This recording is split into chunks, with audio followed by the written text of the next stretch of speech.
আল্লাহ বলেন মানুষ কি ভেবেছে সে শুধু বলবে আমি ঈমানদার আর তাকে আমি জান্নাতে ঢুকাই দিব?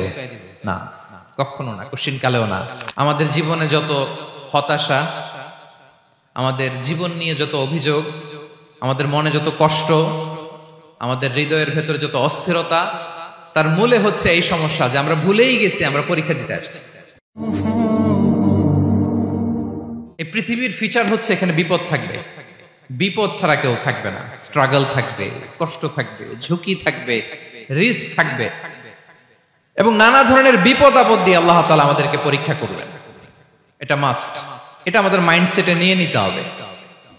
মাইন্ডসেটে এটা ক্লিয়ার থাকতে হবে। চিরসুখ চিরশান্তি এই দুনিয়াতে মিলবে, কোথায় মিলবে তাহলে? এটা তাহলে বিপদ আসবেই, আপদ আসবেই, পরীক্ষা থাকবেই আমাদের জীবনে। তবে ইন্টারেস্টিংলি মজার বিষয় হচ্ছে পরীক্ষাটা এক একজনের এক এক রকম। পুরো পৃথিবীটা একটা পরীক্ষা ক্ষেত্র, কিন্তু কারো প্রশ্নপত্রের সাথে কারো প্রশ্নপত্রের কোনো মিল নাই। সুবহানাল্লাহ। আমার পরীক্ষা একরকম, আপনার পরীক্ষা আরেক রকম, ওই ভাইয়ের পরীক্ষা আরেক রকম, ওনারটা আরেক রকম। সবাই পরীক্ষার্থী, সবাই পরীক্ষার্থী, কিন্তু কারো প্রশ্নপত্রের সাথে কারো প্রশ্নপত্রের কোনো মিল নাই। কারোর জন্য পরীক্ষা হচ্ছে সে খুব অসুস্থ, প্রচন্ড অসুস্থতা, তার জন্য পরীক্ষা। ক্যান্সারের রোগী, দুরারোগ্য ব্যাধি, ডক্টর বলছে 4th স্টেজে চলে আসছে, কয়েক মাস বাঁচতে পারে, এটা তার জন্য পরীক্ষা। আবার কারো দেখবেন যে খুব একটা অসুস্থতা নাই, অসুস্থতার ঝামেলা নাই, কিন্তু তার দারিদ্রতা আছে, তার আর্থিক অনটন, এটা তার জন্য পরীক্ষা। আবার কারো দেখবেন অসুস্থতাও নাই, দারিদ্রতাও নাই, তার দাম্পত্য জীবনের সমস্যা আছে না নাই? অনেকের দেখবেন এগুলো কোনোটাই সমস্যা না, তার ছেলে কথা শোনে না, মাদকাসক্ত। আহা, মাদকাসক্ত, রিহ্যাবে পাঠায়, আবার আসে, আবার গাঁজা খাওয়া শুরু করে, আছে না নাই বলেন? দেখেন তার পরীক্ষাটা আবার আলাদা। অনেকের দেখবেন মেয়ে বাবার কথা শোনে না। আবার অনেকের দেখবেন যে ব্যবসায় সমস্যা, লসের পর লস, লাভ উঠাতে পারে না। তাহলে পরীক্ষা ছাড়া, বিপদ আপদ ছাড়া দুনিয়াতে কেউ নাই, কেউ নাই প্রিয় ভাইরা। এটা আমাদের মাথায় রাখতে হবে। পরীক্ষা আপনাকে দিতেই হবে, পরীক্ষা দিয়ে দিয়েই নিজেকে প্রমাণ করতে হবে। আর এক একজনের পরীক্ষাটা এক এক রকম, কারো পরীক্ষার সাথে কারো পরীক্ষার কোনো মিল থাকবে না।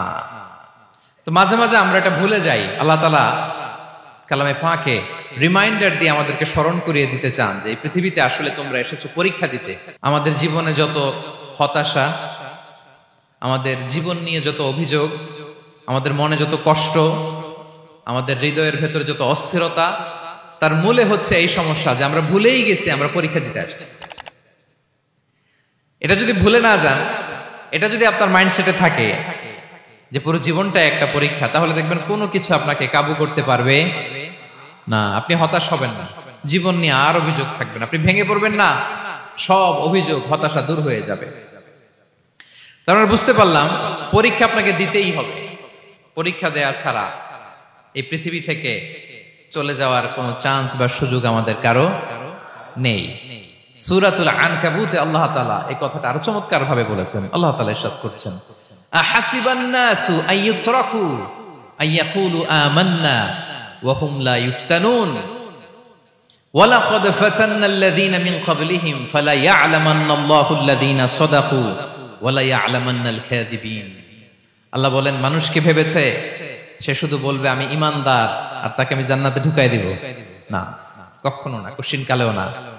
বরং পূর্ববর্তী কালে যারা পৃথিবীতে এসেছিল তাদেরকে আমি পরীক্ষা নিয়েছি, পরীক্ষা করেছি, এবং তাকেও ঈমানের প্রশ্নে সে সত্যবাদী না মিথ্যাবাদী পরীক্ষা দিয়ে দিয়ে নিজেকে প্রমাণ করতে হবে। ঠিক কিনা বলেন?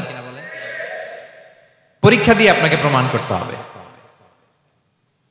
এবং এই পরীক্ষার ব্যাপারটা, এটা যে শুধু আমরা সাধারণ মানুষ আমাদের জীবনে দুঃখ বিপদ পরীক্ষা এমনটা না। এই পৃথিবীর সবচেয়ে শ্রেষ্ঠ মানুষ যারা ছিলেন তাদেরকে আল্লাহ পরীক্ষা নিয়েছেন।